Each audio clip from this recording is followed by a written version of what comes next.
ग्वालियर जिले के डबरा नगर के वार्ड क्रमांक 13 स्थित नंदू का डेरा क्षेत्र में नाले की सफाई, गहराईकरण और चौड़ीकरण कार्य में देरी को लेकर मंगलवार को दर्जनों महिलाएं एसडीएम कार्यालय में आयोजित जनसुनवाई में पहुंची। महिलाओं ने प्रशासन के सामने अपनी समस्याएं और आक्रोश व्यक्त किया।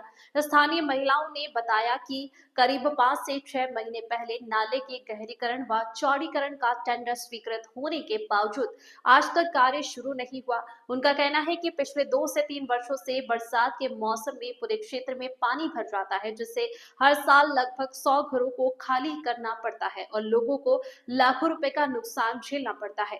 महिलाओं का आरोप है कि नगरपालिका डबरा की सीएमओ साक्षी वाजपेयी इस मामले में लगातार बहाने बनाकर कार्रवाई टालती रही। शिकायतकर्ताओं के अनुसार यह लापरवाही का स्पष्ट उदाहरण है कि टेंडर होने के बाद भी जमीनी स्तर पर कोई कार्य शुरू नहीं किया गया। जनसुनवाई के दौरान महिलाओं ने यह भी आरोप लगाया कि सीएमओ द्वारा कथित तौर पर मैं किसी से नहीं डरती जैसे टिप्पणी की गई, जिससे पीड़ित परिवारों की भावनाएं आहत हुई। महिलाओं ने चेतावनी दी कि यदि जल्द नाले के सुधार कार्य को शुरू नहीं किया गया तो वे बड़े आंदोलन के लिए मजबूर होंगी। क्षेत्र के नागरिकों ने प्रशासन से इस गंभीर समस्या का जल्द समाधान करने की मांग की है। आपका वैशाली नायक, कहाँ की निवासी हैं? वार्ड क्रमांक 8 नंदू का डेरा।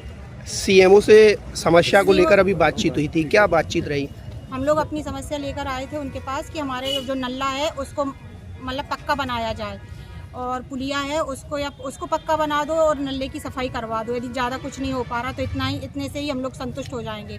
तो उन्होंने हम लोगों के निराकरण सुनने की बजाय हंसना हम लोगों पे शुरू कर दिया। मैंने उन्होंने बोला भी मैम आप हंस क्यों रहे हो?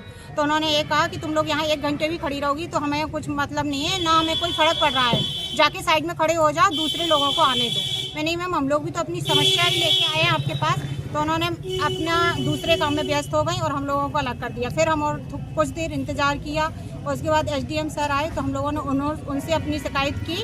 तो उन्होंने उसके बाद सीएमओ मैडम आके हम लोगों से माफ़ी मांगने लगी और कहने लगी कि हमें अपने जो शब्द बोले हैं वो गलती से बोल गए, अब हम ऐसा दोबारा कभी नहीं करेंगे, ना आप लोगों पे हंसेंगे। अब समस्या के लिए क्या आश्वासन दिया है? 1 हफ्ते का टाइम दिया है। उन्होंने बोला है कि 1 हफ्ते में देखते हैं बात करके और आपका काम जल्द से जल्द करवाने के देते हैं। अच्छा, किस तरह का नाम है आपका? जी सुमन चौरसिया मेरा। सुमन जी, किस तरह की समस्या लेकर आई थी और क्या बहसबाजी हुई काफी देर तक सीएमओ से? बहसबाजी हुई और परेशानी इतनी है, लेकिन एक लेडीज होके एक लेडीज का परेशानी नहीं समझ रही। पानी में से निकल के कई बार हम खुद गिरे हैं उस नल्ले में। यहाँ तक हमारे हस्बैंड निकलते हैं पानी में से, रोज काम करके आते हैं। अभी उनको कुछ हो जाएगा तो इनको क्या फर्क पड़ेगा? बच्चे स्कूल नहीं जा पाते 4-4 महीने, पेपर नहीं दे पा रहे मेरे बच्चे, किसी के भी बच्चे, वहाँ सबके बच्चे परेशान हैं। क्या बहुत लोग गिर गए हैं, गाड़ियाँ गिर जाती हैं। कोई वही नहीं है। नगर पालिका में जाओ तो बोले सीएमओ मैम बोलेंगी करेंगी कुछ काम, ये बोलती हैं कि वो करेंगे, एक दूसरे पर डालते रहते हैं। बस पार्षद पर डाल दिया। अब 8 दिन का समय दिया है, 8 दिन बाद फिर आएंगे हम यहाँ, और नहीं तो फिर हम यहाँ धरना देंगे और नारेबाजी करेंगे, पूरे मोहल्ले को लेकर आएंगे। 181 को फोन किया। बैठ दे जाओ, शहर में बहुत समस्या है मैडम। मैडम पानी भरा है, लोग परेशान हो रहे हैं, आप भाग रही हो मीडिया से। मैडम भाग रही हो आप, लगाओ आईडी लगाओ। मैडम शहर में पूरे बहुत हालात खराब है, क्या कहेंगे इसको लेकर? जी हम लगातार प्रयास कर रहे हैं। टेक्निकल अमला निकाय में नहीं है, इसके चक्कर में जो दिक्कतें आ रही हैं हम लोग पूरा प्रयास कर रहे हैं। मैडम अभी महिलाओं ने आप पर आरोप लगाया, आपने उनसे अभद्र भाषा का प्रयोग किया है, हंसी है, आपने उनसे कह दिया कि चलिए यहाँ से कोई सुनवाई नहीं होगी। नहीं, मैंने ऐसा कुछ भी नहीं बोला था। मैं और तहसीलदार साहब बैठ के जनसुनवाई कर रहे थे, जिसके संबंध में वो सामने खड़े थे।